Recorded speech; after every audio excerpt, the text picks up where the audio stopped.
આપણે કારક બધા પૂરા કર્યા ઓપરેટર, અને હવે એમાં એનર્જી ઇક્વેશન એક દિશીય પેટીમાંના કણની શક્તિનું સમીકરણ અથવા 3 ડાયમેન્શનલ એ બે સમીકરણ આપણે લેવાના આવે છે. પાર્ટિકલ ઇન 1 ડાયમેન્શનલ બોક્સ એટલે કે એક પરિમાણીય પેટીની માં રહેલી કણની શક્તિ માટેનું સમીકરણ. એને એ રીતે પણ પૂછી શકાય કે પેટીના લંબાઈના વર્ગના વ્યસ્ત પ્રમાણમાં પુરવાર કરવાનું છે, એમ પણ આપણે એને પૂછી શકાય.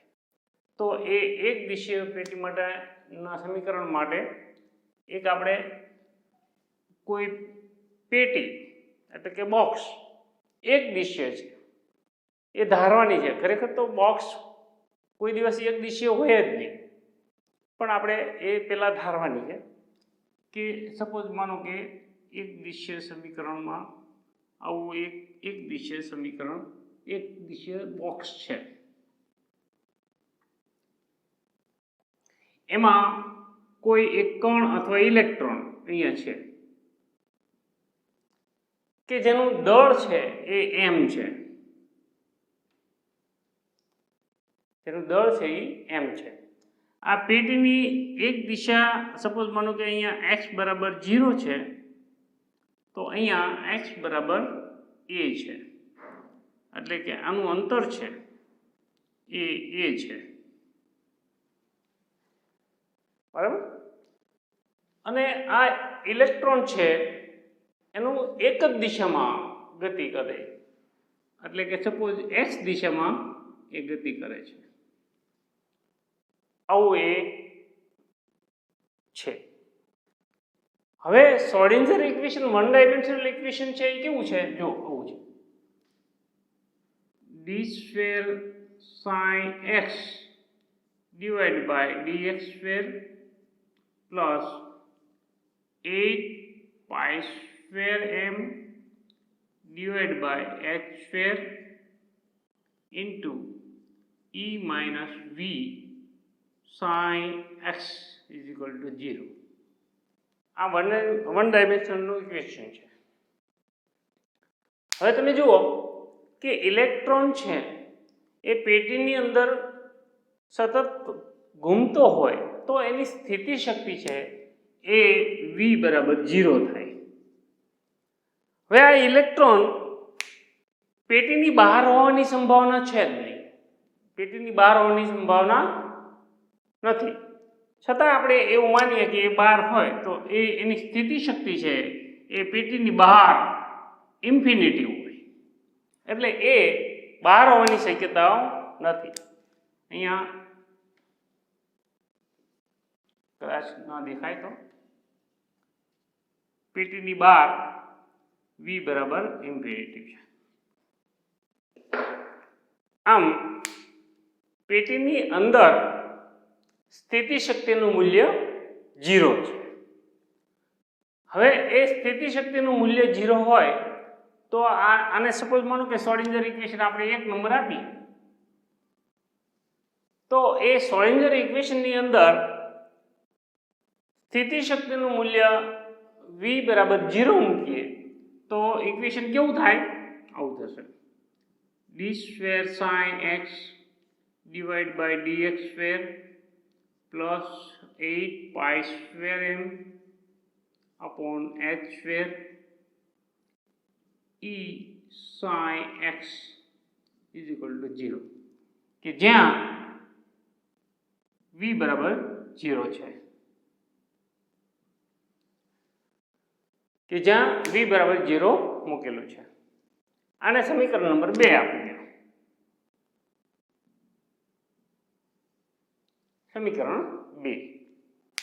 હવે જો એનર્જીનું E નું સરેરાશ મૂલ્ય ઇલેક્ટ્રોનના યામ ઉપર આધારિત નથી, ઇલેક્ટ્રોનના યામ ઉપર આધારિત નથી, એટલે કે x દિશા, y દિશા કે z દિશા એના કોઈ યામ ઉપર આધારિત નથી. એટલે કે x અહીંયા આપણે x છે તો x ઉપર આધારિત નથી. અને ઇલેક્ટ્રોન અરે એનર્જી E એ અવલોકનીય છે, ઓબ્ઝર્વેબલ છે. એટલે E ની સરેરાશ નું શક્તિ E નું સરેરાશ મૂલ્ય છે એ ગણવામાં આવે તો એ આ રીતે મળે 8π²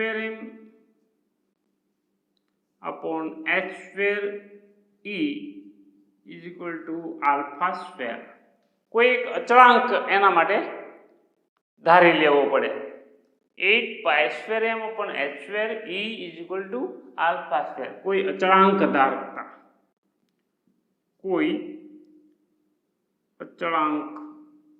ધારતા, બરાબર. તો આ જે આની બરાબર એ α² જે આપણે ધાર્યું એ કિંમત આ સમીકરણ 2 માં મૂકીએ તો શું થાય? તો એ સમીકરણ આવું બનશે. જુઓ, d² sin x / dx² plus alpha sin x = 0. alpha²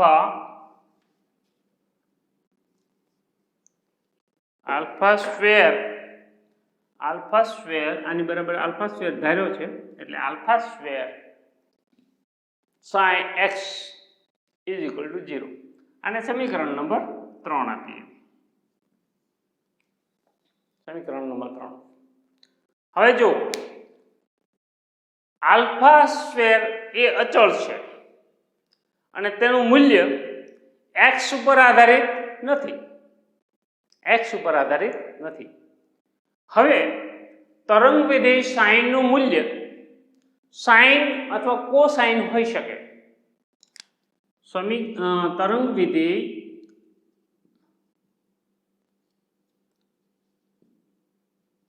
sign નું મૂલ્ય સાઇન અથવા સાઇન અને કોસાઇન હોઈ શકે.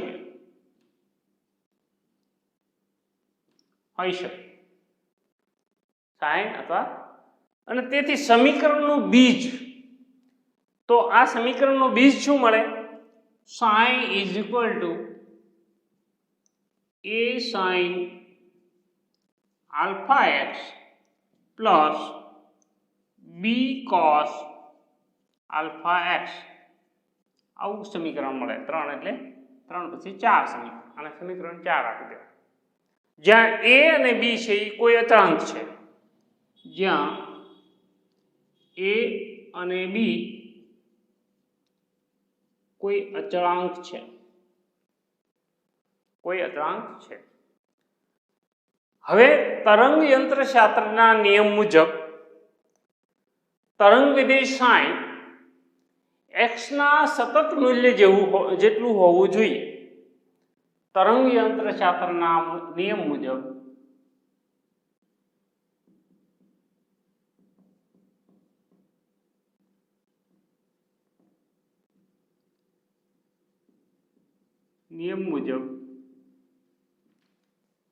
સાઇન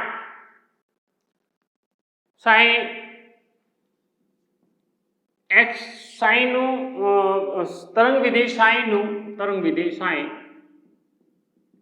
x ના સતત વિધેય જેટલું હોવું જોઈએ. x ના સતત વિધેય જેટલું હોવું જોઈએ.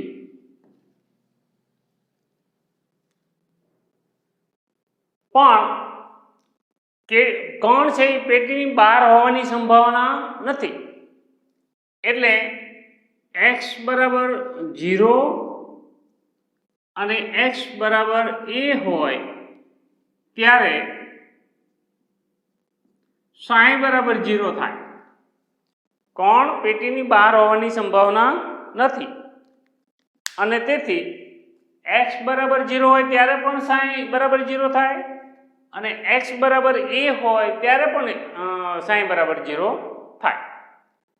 અને તેથી સમીકરણ 4 છે એમાં આ કિંમત વારાફરતે લઈએ તો એમાં કિંમત મૂકીએ તો જુઓ સાઈ બરાબર 0 આપણે x બરાબર હવે x બરાબર 0 લેતા x બરાબર 0 લેતા આ સમીકરણ કેવું થયું 0 સાઈ બરાબર 0 થાય છે 0 is equal two a sin 0 અહીંયા x બરાબર 0 લીધું એટલે આ કોર્નર ખૂણો છે એ 0 થઈ ગયો પ્લસ b cos 0 બરાબર x બરાબર 0 કિંમત મૂકી એટલે આવું સમીકરણ મળ્યું. તો આવું સમીકરણ મળે તો એમાં sin 0 ની વેલ્યુ કેટલી થાય 0. જો sin 0 બરાબર 0 અને જો cos 0 તો બરાબર 1 થાય એની વેલ્યુ કેટલી થાય 1 થાય. અને આ કિંમત જો આમાં મૂકીએ તો શું થાય અહીંયા 1 મૂકીએ તો b બરાબર અહીંયા 0 છે તો b બરાબર 0 થશે b બરાબર 0 થશે બરાબર. હવે આપણે x બરાબર 0 લીધું ત્યારે આવું થયું.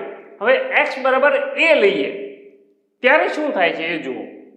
જો x બરાબર a લઈએ તો પણ 0 જ થાય છે sin બરાબર 0 થાય છે તો એ ફરી પાછું આ ઇક્વેશનમાં આપણે એની વેલ્યુ મૂકીએ તો 0 બરાબર અહીંયા a મૂકીએ છીએ તો a sin alpha a plus જો અહીંયા b બરાબર 0 કિંમત છે તો અહીંયા 0 થઈ ગયું બરાબર. તો આ શું થશે sin a sin alpha a બરાબર 0 થાય બરાબર. કારણ કે અહીંયા b બરાબર 0 સ્વીકારેલું છે તો હવે આ a ની કિંમત જો 0 લ્યો તો આ 0 થાય અથવા sin આલ્ફા a ની કિંમત 0 લ્યો તો આ 0 થાય. પણ a બરાબર 0 લઈ શકાય નહીં એટલા માટે કે અહીંયા b બરાબર 0 આપણે સ્વીકારેલું છે. b બરાબર 0 સ્વીકારેલું હોય તેથી આપણે આ સૂત્ર કેવી રીતે લખાય sin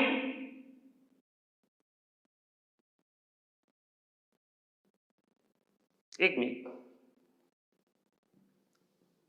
આ a આખું a બરાબર x બરાબર 0 લઈએ છીએ આપણે તો શું થાય છે આ b છે આમાં કિંમત મૂકવાની છે પહેલા એક વખત a આપણે રહી ગયું તો આ સમીકરણ 4 માં કિંમત મૂકતા sin a sin alpha x આવું સમીકરણ મળશે 5 નંબર. આ b બરાબર આ 4 માં કિંમત મૂકીએ તો આવું સમીકરણ મળે છે. હવે જોવાનું છે કે આની અંદર x બરાબર 0 મૂક્યું ત્યારે આવું મળ્યું તો હવે x બરાબર a લઈએ ત્યારે પણ x sin બરાબર 0 જ થાય છે. તો હવે એ સમીકરણ 5 માં એને એપ્લાય કરીએ તો અહીંયા 0 મળે. એક સ્ટેપ આપણે ડાયરેક્ટ લીધું a 0 is equal two a sin alpha a આવું બનશે. હવે આવું ક્યારે બને કે જો a બરાબર 0 હોય તો બરાબર 0 થાય sin બરાબર અહીંયા 0 થાય અથવા sin આલ્ફા a બરાબર 0 હોય તો આ 0 થાય. પણ a બરાબર 0 લઈ શકાય નહીં એટલા માટે કે અહીંયા b બરાબર 0 આપણે સ્વીકારેલું છે. તો b બરાબર આપણે જો 0 સ્વીકારેલું હોય તો એનો અર્થ એ થયો કે sin આલ્ફા a બરાબર 0 થાય. એ લખીએ સેન્ટેન્સ a બરાબર 0 લઈ શકાય નહીં કારણ કે b બી બરાબર 0 સ્વીકારેલ છે, બરાબર, બી બરાબર 0 સ્વીકારેલ છે. હવે આપણે ઉપર થોડુંક લખીએ.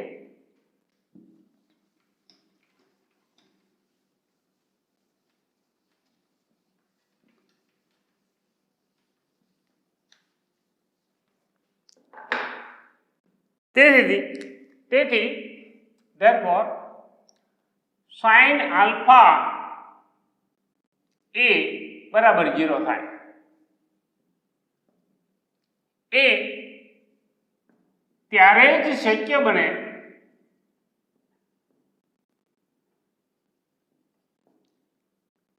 કે જ્યારે આલ્ફા a બરાબર n પાઈ થાય,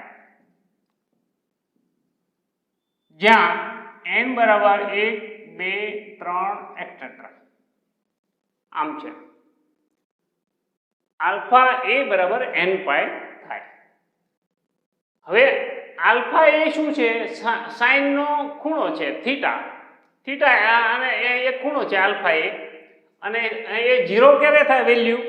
હવે તમે એ જો સાઇન છે આ 4 ચરણમાં છે, તો તમે જુઓ અહીંયા 0 છે, અહીંયા આવે એટલે n બરાબર 1 થાય, અહીંયા આવે એટલે n બરાબર 2 થાય, અહીંયા આવે એટલે n બરાબર 3 થાય. આમ અહીંયા જ્યારે અહીંયા અથવા અહીંયા આવે ત્યારે સાઇનની કિંમત 0 થાય. એ બેઝ ઉપર તમે જુઓ, એટલે એ પ્રમાણે જુઓ તો n પાઈ થાય ત્યારે આલ્ફા એ બરાબર 0 થાય. આની કિંમત સાઇન આલ્ફા એ બરાબર 0 ની કિંમત થાય. હવે એ પ્રમાણે જોઈએ તો આનો વર્ગ લઈએ, અને પેલા alpha is equal to n pi divide by a, આનો વર્ગ લેતા alpha square is equal to n square pi square divide by a square, આ સમીકરણ મળે. પરંતુ આલ્ફા સ્ક્વેર એ આપણે ધારેલું છે. શું ધારેલું છે? પરંતુ alpha square is equal to 8 pi square m divide by h square into e, આવું ધારેલું છે. આ ધારેલું છે. તો એ આલ્ફા સ્ક્વેરની જગ્યાએ એની કિંમત મૂકીએ તો શું થાય? n square pi square upon a square is equal to 8 pi square m upon h square into e. આ x દિશામાંનું છે એટલે એને આપણે x લખીએ.